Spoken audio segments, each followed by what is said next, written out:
All right, we are graphing. So some of your problems might be a little different from my review to your review, but if you're my student, you are good to go. So the first thing we're going to do is just talk about the transformations. So the parent function, again, is a very basic. It's log, it's just this log 2x.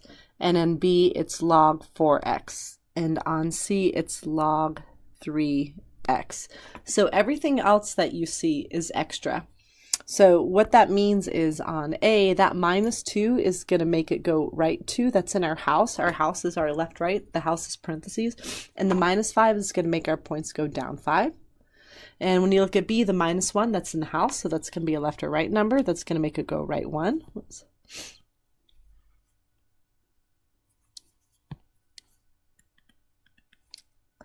And then on C, the 2, this first 2 that you see is going to be a stretch. So it's going to stretch 2. The second 2 that you see is going to make it go left 2. And the final number, the -3, will means it goes down 3. Okay? All right. So again, we are not comfortable with logs, and especially putting with all these other numbers with it. So what I start out with is I make a table, but I do it for the parent function of the exponent. And we talked about in my class that you can actually just see that parent function. On this one, it's 2 to the x. On B, it's 4 to the x. And on C, it's 3 to the x. So I'm going to start with my parent function for 2 to the x. And I'm going to choose my x numbers will be on the left, the y's will be on the right. And again, just choosing these for x. And I'm going to put my numbers in. So starting with 0, 2 to the 0 power is 1, 2 to the first, 2 to the second, and that the negative exponent just moves it. So I get 1/2 and 1/4. So from there, since we're graphing the log, remember exponential functions and log functions are inverses of each other. So I should just be able to take these x's and y's and flip them around, and that will be the parent function of this, or the points for this parent function. So what will become x now is the 1/4, the 1/2, 1, 2, and 4. And the y's will become the -2, the -1, the 0, 1, and 2. So those are the parent functions for log base 2 of x. So what I'm going to do is graph these points, and then I will take those points and move them right to down 5. So I'm going to start with the bottom. I'm going to graph 4, 2. 2, 1, 1, 0, 1/2, -1, which is about here, and the other one, the 1/4, -2, I'm not going to graph. That's a little bit tight. So remember, before we do anything else, it is important to understand the shape. So growth, this is growth because our base is 2, and a log function looks like this. But growth in a growth in an exponent function looks like this, the shape that I just drew. But growth in a log function looks like this. And so that is the shape I should be looking for, because it's still growing as we go left to right. So I'm going to take these 4 points and I'm going to move them now right 2 and down 5. So just count at each point, right 2, down 5.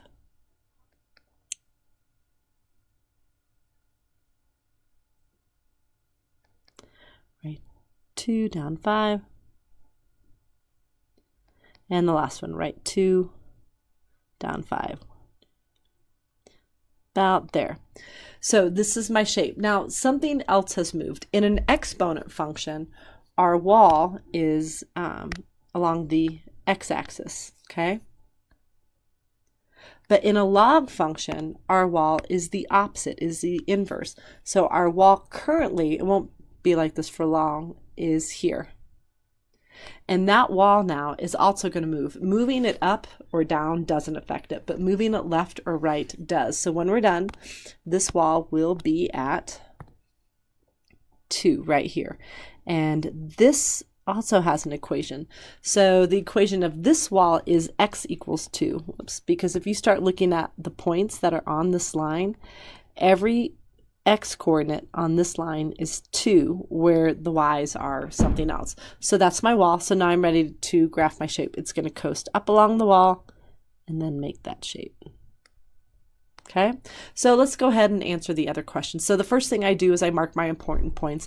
So on the right for this arrow, x is getting bigger, so I mark that with infinity, and it's also going up, so y is getting bigger, infinity. And then for my other arrow, so when I go left, it is getting smaller, but eventually it's going to get stopped at the wall at 2.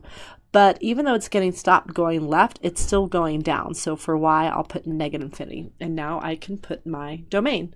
So domain is starting at 2 and going to infinity. It is going to be parentheses on both because it's never going to touch 2. So it won't be a bracket. It can never be 2. My range, this will be the range on all of them, negative infinity to infinity. And now the end behaviors. So first we start with the limit. X is going to infinity, and f of x, that's this one right here. We've got that. And then when you write the other one, which don't really have room, I'll put it over here, x going to negative infinity, that never happens. Over here, it never goes to negative infinity. It gets stopped at 2. So what we would write here is does not exist, is what I told my students to put. All right, let's move on to B. So we've already talked about the transformation. I'm going to do the same thing. So first I'm going to make a table for my exponential parent function, which I already wrote was 4 to the x. And for my x, I'll choose -2, -1, 0, 1, 2. And then for my y's, well, I just got to put 0, 1, 2, put them into my functions. So 4 to the 0 is 1, 4 to the first, 4 to the second. And then we just have our opposite numbers over here. Okay, so those are the points for the exponential parent function. So the points for the log parent function, which is this, is just going to take those x's and y's and switch them around. So I'll have 1/16, I won't graph that, 1/4, 1, 4, and 16.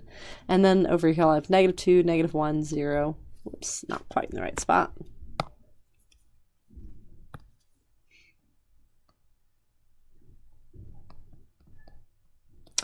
1 and 2. So this one, I do not need to make a third column. So again, I don't need these anymore if you want to scroll them out. Sometimes we have to make a new y column. I don't here because I'm going to graph these points and just move them right 1. So this point, I won't graph. A fourth, -1, yeah, that's a little tight. I don't think I'm going to graph that. So I'm just going to graph 1, 0, 4, 1. And even 16, 2, that won't quite fit. So again, with only 2 points, you have to know the shape. Growth in an exponent looks like this. Growth in a log looks like this. So my wall for now is right here. This is where it starts in the parent function. But that wall is going to be going right 1, just like the original point. So first let me take the points and just move them right 1. So it's going to go here and here. And then my wall is also going to go right 1. So I'll put it right here. And now that I know the shape, kind of like a lowercase r, I'm going to coast up along the wall and hit that x wasn't very good, but it'll keep on going. Okay. All right. So let's get all the other stuff. So for the arrow on the right, x is getting bigger and it's going up. So y is getting bigger. This arrow over here, x's are getting smaller, but they are going to get stopped at 1. But they're still going down, so negative infinity. All right, so domain is from 1 to infinity. Smallest x, biggest x, remember, is parentheses because it's never going to become 1. If you put a bracket, you're saying that it gets to touch the wall. The range is always the same, so this time I'll write it as all real numbers. My end behavior, I do have x getting bigger to infinity, so I can fill in f of x, that's infinity. But when I try to do x going to negative infinity, that doesn't happen. So I won't leave it blank. I will acknowledge that it does not exist. Positive interval. So positive and negative interval. Where is y positive? Where is y negative? So, excuse me, right here, this section, all the y's are negative. And then I can switch over and all of a sudden the y's become positive here. So what was that turning point was this x, which is actually right at 2, 0. So when I do my positive, it starts at 2, and goes to infinity. And then for my negative, it starts at 1 and goes to the 2. And none of these will have a bracket because it's not positive at 2. It's neutral, it's 0. So this is all parentheses, no brackets. All right, moving to C. So again, the first thing I'm going to do is make a parent function for my exponential parent function, which is 3 to the x. And again, I would pick an x, which will still be -2, -1, 0, 1, 2. And then my y's from putting these x's in. So 3 to the 0 is 1, 3 to the first, 3 to the second, 1/3, 1/9. Then they're going to switch. So if you want to put these 1/9, 1/3, I won't be graphing those. So if you left those out, 1, 3, and 9. So the y's become the x's and the x's become the y. And now what I will do is in this one, so again, these are the parent functions of my log function, or the parent points. Here I will make a new y column because I do have a stretch. So I'm going to take all of these y's and just double them. So this becomes -4, -2, 0, 2, and 4. And again, I don't need the old y, so what I used to do is cross them off, and I'm going to graph x with my new y. So the 1/9 and the 1/3 won't quite fit. So I'm going to graph 1, 0, 3, 2, and 9, 4. So I have started the transformation. I've got a stretch, and now I'm going to take those points and move them left 2, down 3. So left 2, down 3, left 2, down 3, and left 2, down 3. Now the other thing that moved was the wall. The wall moved over left 2, and so that's going to put the wall right here. This time they do ask for that equation. That is at x equals -2. And the one above, just to go over that, it would have been x is 1. They don't ask it. So now I'm going to take these points and I'm ready to connect them because I did the stretch and I've moved them left and down. So they're going to coast up along the wall and kind of hit this area. All right, domain and range. So do my arrows. On the right, it's getting bigger.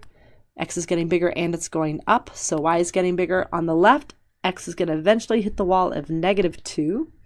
But it's still going down for -infinity. So my domain is from the x's of -2 to infinity, parentheses. My range is all real numbers, and now I'll do the end behaviors. So x is going to infinity, so I can write f of x equals infinity. Now, it is not going to x's -infinity. So don't leave a blank. You still need to acknowledge that it does not exist. All right, there is your C, and let's finish up with D.